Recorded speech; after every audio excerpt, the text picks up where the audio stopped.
room, the soft hum of a microphone fills the silence. This is Monica's World, a late-night radio show host in Melbourne. Monica, a young woman with a quiet demeanour and a voice that lulls the city to sleep, hails from a small suburb near Canberra. A twist of fate had thrust her into this bustling metropolis after a tragic car accident claimed the lives of her parents. Monica is a bit of an enigma, shrouded in a cloak of solitude. She shares her life with only the four walls of her apartment and the anonymous voices that echo through the airwaves of her late-night radio show. Her days are spent in the confining cubicles of the private radio station where she works, and her nights in the intimate company of spectral stories and eerie experiences shared by her callers. Her radio show, an uncanny blend of the paranormal and the personal, quickly becomes a beacon for those seeking a platform to share their own brushes with the supernatural. As the sun sets and the city sleeps, Monica's voice fills the air, inviting her listeners to delve into the realm of the unknown. Monica's radio show isn't just a hit, it's a phenomenon. The number of callers increases exponentially, their voices resonating through the stillness of the night. Social media is abuzz with reviews, each more intriguing and positive than the last. Monica, the introverted girl from a small suburb, has become an unlikely star in the city of Melbourne. And then, on one fateful night, a call comes through that chills Monica to the bone. A voice, growling and sarcastic, breaks through the static. A voice that knows too much about Monica's past. A voice that refuses to be silenced. A voice that sends a shiver down Monica's spine. But that, dear listeners, is a tale for another time. Stay tuned, as Monica's story takes a turn towards the terrifying. A growling, sarcastic voice on the other end sends shivers down Monica's spine. The voice, low and grating, seemed to echo in the silent radio studio.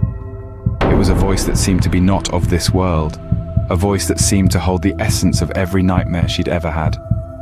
The voice began to reveal intimate details about Monica's life. It knew about her small suburb origins, her parents' tragic accident, her lonely life in Melbourne. The voice knew about her dreams, her fears, her deepest secrets. Monica, who had always been a private person, felt exposed and vulnerable, as if every part of her soul was laid bare for the world to see. Her heart pounded in her chest as the voice recounted memories only she could have known, memories she had buried deep within herself. It was as if the voice had crawled into the darkest corners of her mind and was now playing with her deepest fears. Monica's confusion grew with each passing moment. How could a stranger know so much about her? Was this a cruel prank by a co-worker, or was it something more sinister? Her fear escalated into terror as the voice continued to reveal more about her past and her present. It was as if the voice on the other end of the phone was watching her, narrating her life as it unfolded. Monica, terrified, tries to disconnect the call, but the line holds. The call didn't end.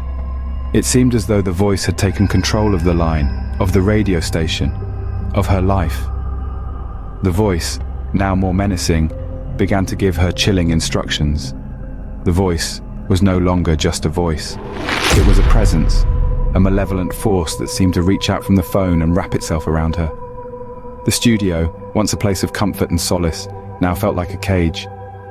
Monica was trapped, the voice her only company in the silent, eerie studio. The fear, the terror, the confusion, all culminated in one horrifying realization. Monica was no longer alone. With a swift click, Monica ends the live show abruptly, her heart pounding in her chest. The noise of the broadcast studio falls silent, the jubilant voices of her callers replaced by the deafening drum of her own fear. She's alone, isolated in the cozy confines of her studio, yet her solitude feels cold, empty, and threatening. Monica's mind whirls, a tempest of confusion and terror. The voice on the phone knew her. It knew her past, her present, her secrets. Secrets she'd shared with no one. Secrets that were meant to be buried in the small suburb in Canberra she once called home. How could anyone know? Who was that voice? A prankster? A stalker? Or something far more sinister? The questions echoed in her mind like the hollow tolling of a midnight bell, each chime striking a fresh wave of dread into her heart. The studio, once her sanctuary, now feels like a cage. She needs to get out, needs to escape from the oppressive fear that's closing in around her. She grabs her bag, her hands trembling as she fumbles with the strap. She can't stay here, not another minute. Not when every shadow seems to hide a lurking menace, every echo a whispered threat. She steps into the hallway, the fluorescent lights flickering ominously. She walks briskly, her footsteps echoing in the deserted hallway. Her heart beats a frenzied rhythm, matching the staccato of her heels on the tiled floor. She reaches the exit, the cold night air seeping through the cracks around the door.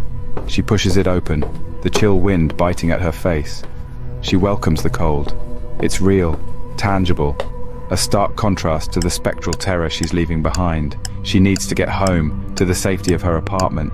She fumbles for her car keys, her fingers numb with fear. She steps out into the parking lot, the dim lights casting long, dancing shadows, and then she sees it.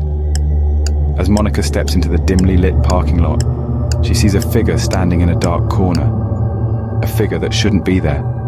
A figure that sends a fresh wave of terror coursing through her veins. In the gloom of the parking lot, a terrifying figure of a girl emerges from the shadows. Monica's heart pounds in her chest like a wild drum, reverberating through the eerie silence that has fallen over the parking lot. Monica's eyes are wide with terror as they lock onto the figure. She's a girl, but there's something chillingly wrong about her. Her eyes, they're hollow, devoid of any warmth or humanity. Her face, it's pale, illuminated only by the dim light of a nearby street lamp. The sight sends a shudder down Monica's spine, a chilling realization sinking into her bones. This was no ordinary girl. She tries to move, to run, but fear has her in its icy grip, holding her captive. Each beat of her heart echoes in her ears, deafening in the silence of the night. She can feel the terror seeping into her very soul, filling her with a dread she's never known before. Her breath comes in ragged gasps, the cold air stinging her lungs as she tries to muster the courage to move, to escape, but her legs, they won't obey. The figure steps closer, the shadows dancing around her as she moves. Each step is slow, deliberate, echoing ominously in the empty parking lot. It's as if time itself has slowed down, each second stretching into an eternity. Monica can only watch, paralyzed, as the figure gets closer and closer. Her mind is a whirlwind of thoughts. Who is this girl? How does she know about her past? And why is she here in the middle of the night in this deserted parking lot? But the answers elude her, lost in the sea of fear that's threatening to consume her. In the distance, the city sleeps, oblivious to the terror unfolding in its midst. And Monica, she's alone, trapped in this nightmare, with no one to hear her scream, no one to come to her rescue. Frozen in fear, Monica stands helpless, her heart pounding as the figure steps closer and closer. The figure's eyes bore into hers, a cruel smile playing on her lips. The terror of the encounter is far from over. The story continues, and the true horror is yet to be revealed. As the terrifying figure nears, Monica's world goes dark. The night air is thick with dread. The only sound is the echo of her own heartbeat, pounding in her ears. Her breath comes in ragged gasps, each one a desperate plea for survival. Silence descends like a shroud, the stillness of the night shattered only by the distant, mocking laughter of the figure.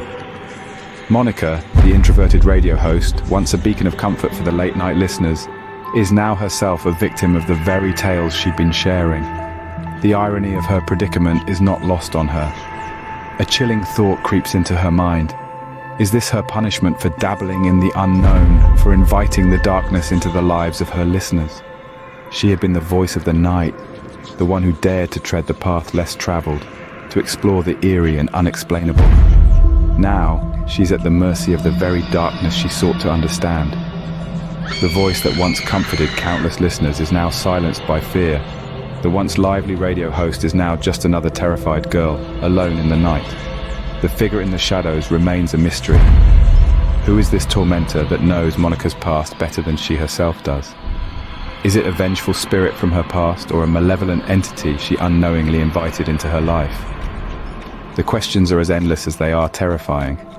Monica's life in Melbourne, which began as a fresh start, has now taken a demonic turn. The city that once promised new beginnings now holds her captive in a nightmare. Her fate hangs in the balance, the outcome as unpredictable as the enigmatic figure that haunts her. As we leave Monica in this chilling predicament, we are left with more questions than answers. What happens next to Monica? Who is this mysterious figure?